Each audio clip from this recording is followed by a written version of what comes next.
Bonjour à tous, aujourd'hui on plonge dans l'actu chaude du foot sénégalais. Bonjour, oui, avec des performances qui interpellent pas mal. Exactement, on va regarder de près ce qui se passe, surtout autour d'Iliman Ndiaye à Everton, et puis cette richesse là au milieu de terrain sénégalais. Mhm, Notre source, c'est un commentaire assez court mais qui pointe des faits très récents, très marquants. d'accord. L'idée, c'est d'aller un peu plus loin que les faits bruts, de voir ce que ça nous dit, quoi. Bien sûr, analyser un peu la dynamique. Voilà, et on commence fort avec Iliman Ndiaye. Un truc assez fou, symboliquement. Ah oui, j'ai vu ça. Goodison Park, c'est ça? C'est ça. Imagine, 18 mai 2025, dernier match à Goodison Park, stade historique d'Everton, Mhm. et qui marque le tout dernier but de l'histoire de ce stade. Eh ben, Ndiaye, du coup. Iliman Ndiaye. C'est déjà énorme comme symbole pour un club. Ah oui, c'est marquer l'histoire, littéralement. Mais attends, c'est pas fini. Et c'est là que ça devient presque un scénario de film. Ah, Quelques mois plus tard, 24 août 2025, Everton inaugure son nouveau stade, le Hill Dickinson Stadium. oui. Premier match officiel, l'ambiance, l'attente. Et qui marque le tout premier but dans ce nouveau stade flambant neuf? Non, pas lui quand même. Encore Iliman Ndiaye. Incroyable. Le dernier de l'ancien, le premier du nouveau. L'enchaînement est juste magnifique, non? Magnifique, c'est faible comme mot. C'est le genre d'histoire qui crée les légendes dans un club de foot, ça. Complètement. Parce qu'on parle souvent des buts importants, mais là, la charge symbolique, elle est immense. Goodison Park, c'est quoi? Plus d'un siècle d'histoire. Oui, des générations de fans. Exactement. Donc, fermer ce chapitre avec un but, c'est déjà laisser une trace. Mais alors, enchaîner direct en ouvrant le compteur dans la nouvelle maison, C'est s'inscrire doublement. voilà, c'est s'inscrire doublement dans le patrimoine du club. Pour lui, pour Ndiaye, c'est une façon hyper rapide, hyper forte de créer un lien spécial avec les supporters. J'imagine l'ovation, oui. Et puis, ça montre aussi quelque chose sur le mental, hein. Le premier match dans un nouveau stade, il y a de la pression. Marquer là, c'est costaud. Oui, ça donne un statut quasi immédiat, non? Et il n'est plus juste un joueur, il fait partie de l'histoire de cette transition. C'est exactement ça. Il devient le pont, en quelque sorte, entre le passé et le futur du club. Hmm. Dans la tête des fans d'Everton, ces deux buts y feront toujours associer à son nom. Ça peut le booster, lui donner une confiance énorme. Bon, après, ça met la pression aussi, j'imagine. Oui, ça augmente les attentes, c'est sûr. Mais c'est une reconnaissance immédiate. C'est puissant comme moteur. C'est une super perspective. Et alors, cette performance de Ndiaye, elle n'est pas isolée si on lit notre source. Ah. Elle dit « Les joueurs sénégalais ne s'arrêtent plus ». Ah oui, carrément. Et elle donne un autre exemple. Ismaïla Sarr, buteur lui aussi, récemment, contre Nottingham Forest. D'accord. Sarr aussi est en forme alors. Apparemment. Donc Ndiaye qui marque l'histoire, Sarr qui marque. Est-ce qu'on voit une tendance là, chez les attaquants sénégalais en ce début de saison? C'est une bonne question.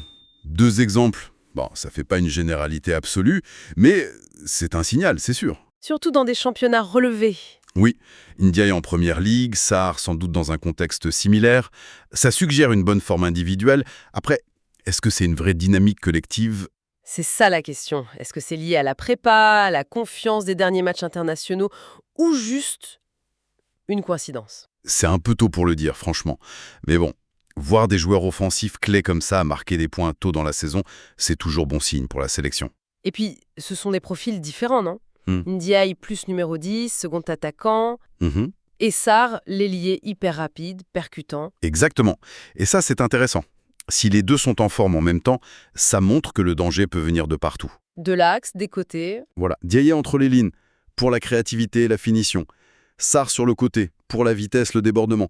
Avoir ces deux profils qui tournent bien, ça offre des options tactiques, quoi. Ça permet de varier, de s'adapter. C'est ça, c'est précieux au niveau international, hein, cette complémentarité. Bien noté. Et alors, si devant ça bouge bien, la source met vraiment l'accent, mais alors un accent très fort sur le milieu de terrain. Ah, le fameux milieu sénégalais. Oui, qualifié de, je cite, forme étincelante. Carrément. Et là, attention, la liste de noms donnés, elle est impressionnante. Ah oui. Pape Matar Sarr, Lamine Camara, Habib Diarra, Pape Gueye, Gana Gueye, Pathé Ciss. Waouh. Oui, c'est du lourd. Sinon comme ça, Et on pourrait sûrement en rajouter, on sent qu'il y a une densité, une effervescence particulière en ce moment à ce poste. oui, là, ça devient vraiment remarquable, en effet. C'est plus juste un ou deux tauliers, c'est un vrai réservoir. C'est ça. Et ce qui est frappant, c'est pas juste le nombre, c'est la diversité des profils et des âges. Oui, expliquez-nous un peu ça. Mais t'as l'expérience incarnée, Gana Gueye, le patron quoi. Longévité incroyable au top niveau. Indéboulonnable presque. Voilà. À côté, t'as des gars comme Pape Gueye ou Pathé 6, plus dans le registre physique, récupération, impact. Solide. Et puis il y a la jeunesse qui pousse fort. Fort. Exactement.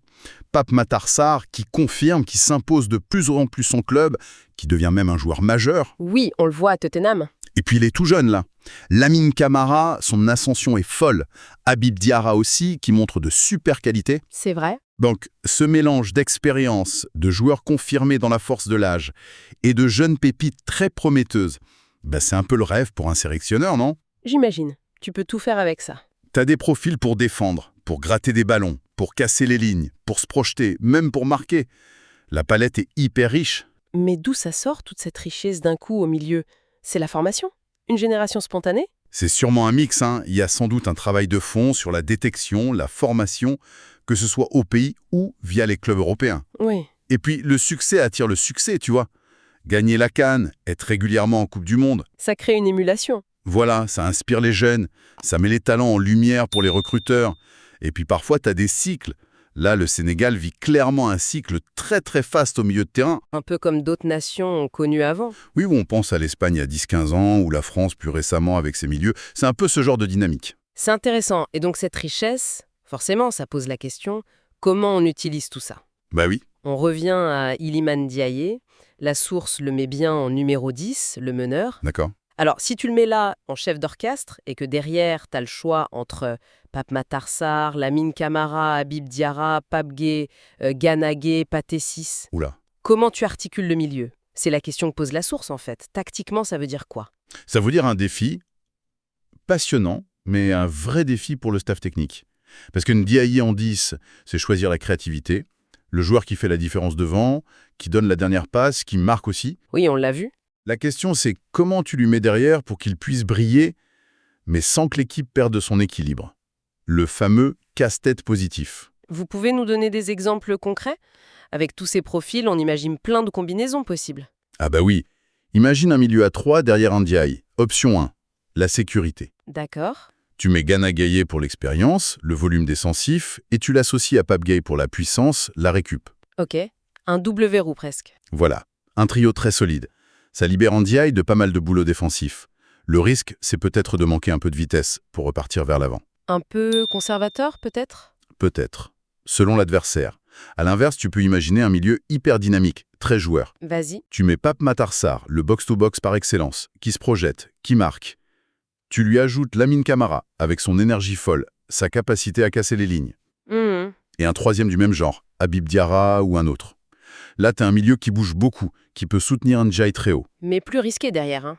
Potentiellement, oui. Si la coordination n'est pas parfaite, ça peut laisser des espaces. Faut trouver le bon équilibre. Et j'imagine qu'entre les deux, il y a plein de nuances. Bien sûr, la solution est souvent dans le mix. Un joueur très solide à la récup, genre Gana ou Pathé 6. Ok. Associé à un joueur plus complet, capable d'aller vers l'avant, type Pape Matar Sarr. Ça te fait une base solide, mais dynamique. Et tu adaptes le troisième selon le système. 4-2-3-1, 4-3-3. Et l'avantage, c'est que tu peux changer selon l'adversaire aussi. C'est tout l'intérêt de cette profondeur. Contre un gros, tu bétonnes un peu plus. Contre une équipe qui ferme le jeu, tu mets plus de créativité pour trouver la faille. Mais alors, cette abondance, humainement, c'est pas un peu compliqué à gérer? Ah, ça, c'est l'autre côté du casse-tête positif. Garder tout le monde concerné et motivé quand t'as autant de qualité pour si peu de place. C'est un défi majeur pour le sélectionneur, oui. Gérer les égos, les temps de jeu, la frustration de ceux qui sont bons en club mais sur le banc en sélection. Ça demande beaucoup de communication, j'imagine? Énormément. Communication, clarté des rôles, maintenir la cohésion du groupe. C'est crucial. La qualité sur le papier, ça suffit pas. C'est l'alchimie collective qui fait gagner. Transformer cette richesse individuelle en force collective. C'est exactement ça l'enjeu.